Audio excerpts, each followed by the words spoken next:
দর্শক, সারা দেশের মতো সাভারেও কিন্তু চলছে নির্বাচনী প্রচার প্রচারণা। আর এ নিয়ে আমরা জানবো, আমাদের সহকর্মী রয়েছেন সেখানে, ইমন রয়েছেন। আমরা ইমনের সাথে সরাসরি যুক্ত হচ্ছি। ইমন, সেখানে সাভারের প্রচার প্রচারণা কেমন দেখছেন? আর সাভারের কিন্তু কিছু গুরুত্বপূর্ণ সমস্যাও রয়েছে, যেমন যানজট, মাদক এবং ছিনতাইয়ের মতো কিছু সমস্যা রয়েছে। সেসব সমস্যার সমাধানে প্রার্থীরা কোনো প্রতিশ্রুতি দিচ্ছেন কিনা, কি বলছেন ভোটাররা? রিপা, শুরুতেই যদি বলি যে প্রচারণায় কারো থেকে কিন্তু কেউ পিছিয়ে নেই। যেমন একদিকে দাপিয়ে বেড়াচ্ছে এখানে বিএনপি, অন্যদিকে যারা স্বতন্ত্র রয়েছেন তারাও তাদের মতো প্রচারণা চালাচ্ছেন। তবে অন্যান্য যে সমস্ত দলগুলো রয়েছে, স্বতন্ত্র এবং বিএনপির বাহিরে যে সমস্ত 5টি দল, তার মধ্যে থেকে আমরা এখন দেখছি যে গণ অধিকার পরিষদ ট্রাক মার্কা নিয়ে কিন্তু তারাও তাদের জায়গা থেকে সর্বোচ্চ প্রচারণা চালানোর চেষ্টা করছেন। রয়েছে এই মুহূর্তে আমরা সাভারের নয়ারহাট এলাকায় এই বাজারে দেখতে পাচ্ছি যে ভোট প্রার্থনা করে চষে বেড়াচ্ছেন প্রার্থী যিনি রয়েছেন তিনি, এবং তার যারা কর্মী সমর্থক রয়েছে তাদেরকেও দেখছি আমরা যে ভোট প্রার্থনা করছেন ভোটারদের দ্বারে দ্বারে। আরেকটি কথা যেটি বলছিলেন আপনি, যে সাভারে কিন্তু ব্যাপক সমস্যা রয়েছে, কারণ এটি একটি সম্ভাবনাময় স্থান।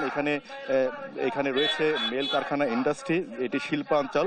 তবে এখানে যে ধরনের উন্নয়ন হওয়ার কথা ছিল বা উন্নয়নের ছোঁয়া যেটি লাগার কথা ছিল, সেটি কিন্তু বিগত যারা ক্ষমতা ছিল বিগত দিনে তাদের দ্বারা কিন্তু সেটি কিন্তু পূরণ হয়নি। এই দিক থেকে কিন্তু এখানে যারা বসবাস করছেন সেই সমস্ত মানুষ কিন্তু সেই দিকটা থেকে বঞ্চিত। আমরা একটু এখন এখানে যিনি প্রচারণা চালাচ্ছেন তার সাথে একটু কথা বলতে চাই। ট্রাক প্রতীক নিয়ে যিনি নির্বাচন করছেন, অ্যাডভোকেট শওকত হাসান, আপনার সাথে একটু কথা বলতে চাই। এই যে শিল্পাঞ্চল সাভার আশুলিয়া, এখানে দীর্ঘদিন যাবৎ নানা সমস্যায় জর্জরিত।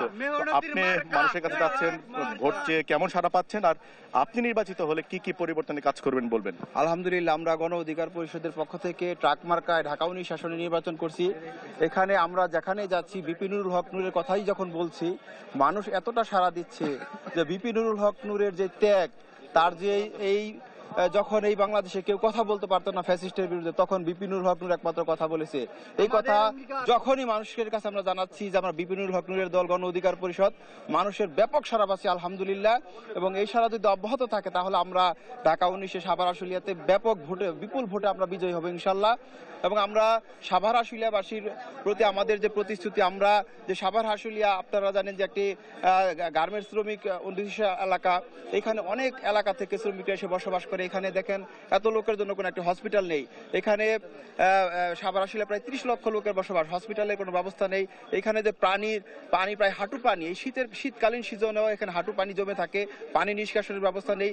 এখানে বিভিন্ন গার্মেন্টসের যে জুট নিয়ে হানাহানি মারামারি, রাজনীতিবিদরা যে হানাহানি মারামারি করতেছে, এটা নিয়ে দেখা যাচ্ছে যে তরুণ সমাজ এই ব্যবসার সাথে জড়িত হয়ে তাদের লাইফটা নষ্ট করে ফেলতেছে। যুব সমাজ ধ্বংস হয়ে যাচ্ছে, কিশোর গ্যাং তৈরি হচ্ছে, এবং এখানে বিভিন্ন প্রকারের যে নেশা জাতীয় দ্রব্য, আপনার বিভিন্ন মাদক, এখানে সেবী সহ মাদক ব্যবসায়ী অনেক আছে এখানে।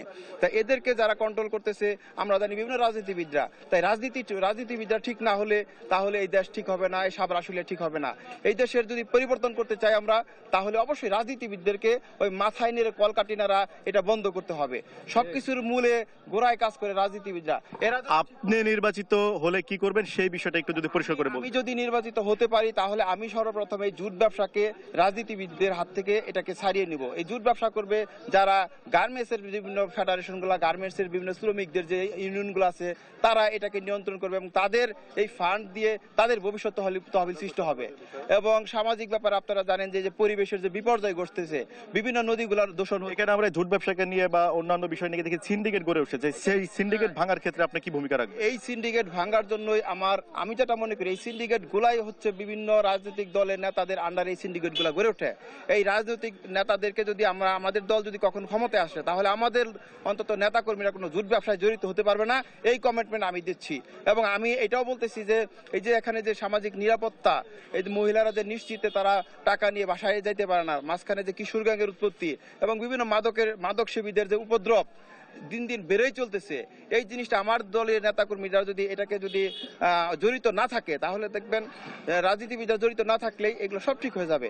তা আবার রাস্তাঘাটের যে অবস্থাগুলো, ড্রেনেজ ব্যবস্থা না করেই রাস্তাঘাট করতেছে, তার মানে কি প্রতি বছর রাস্তা ভাঙবে, নষ্ট হবে, আবার ওইখান থেকে তারা টাকা ইনকাম করবে রাজনীতিবিদরা। এই জিনিসটা বন্ধ হলে কি হবে, ড্রেনেজ ব্যবস্থা করে তারপর রাস্তা করেন, দেখবেন একটি রাস্তা 10 বছরও কিছু হবে না। তা এই জিনিসগুলো যদি রোধ করা যায়, আমার দল যদি কোনোদিন ক্ষমতায় আসে, আল্লাহ যদি ক্ষমতায় আনতে দেয়, তাহলে আমরা এই ব্যাপারগুলোকে শক্ত হাতে দমন করব ইনশাল্লাহ।